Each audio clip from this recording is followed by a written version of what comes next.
Actually, JBoss Development Studio is JBoss Tools, so Eclipse plus the JBoss Tools plugins, plus a number of other plugins that we call the supported plugins, which come from third parties.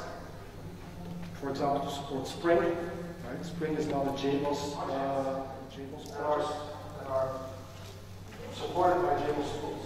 So first and foremost, of course, it all started around the app server, so AS7, and also the earlier versions of the app server are supported. First of all, we want to welcome you with us here on techegypt.com. And for our viewers, can you introduce yourself and maybe tell us a little bit about how you're engaged with Java? Sure. So my name is Koen Aers. I work for the JBoss division at Red Hat. I've been with Red Hat since 2004. And my current focus is mainly working on the integration of the JBoss Forge project into JBoss Tools. So I've been for Java projects, and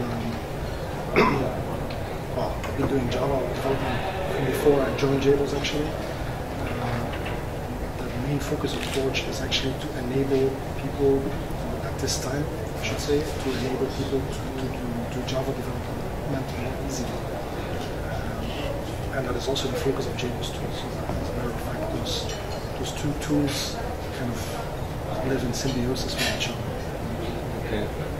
In line with the current event that's taking place, JDC 2012, can you just give us your thoughts about this event and how it relates and reflects to open development communities? Well, I think conventions like these are great because they not only gather a lot of people that are interested in the technology, but also they can enable, of course, through the networking, because I think that is a conference is a very important part of the conferences. Through the networking, they can enable communities to emerge, or existing communities to gather through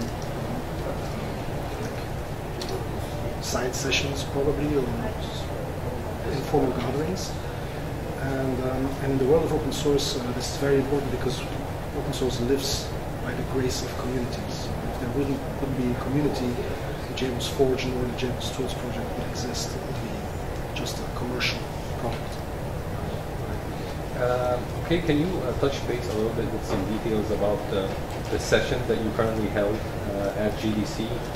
What was the topic about, and how would it help, especially local developers here, and how would it help in general? So first session, I had two sessions already. So the first session I did was about JBoss Tools in particular, and I think it's interesting for the developers here. I mean, I was talking a little bit earlier to some developers, and they were telling that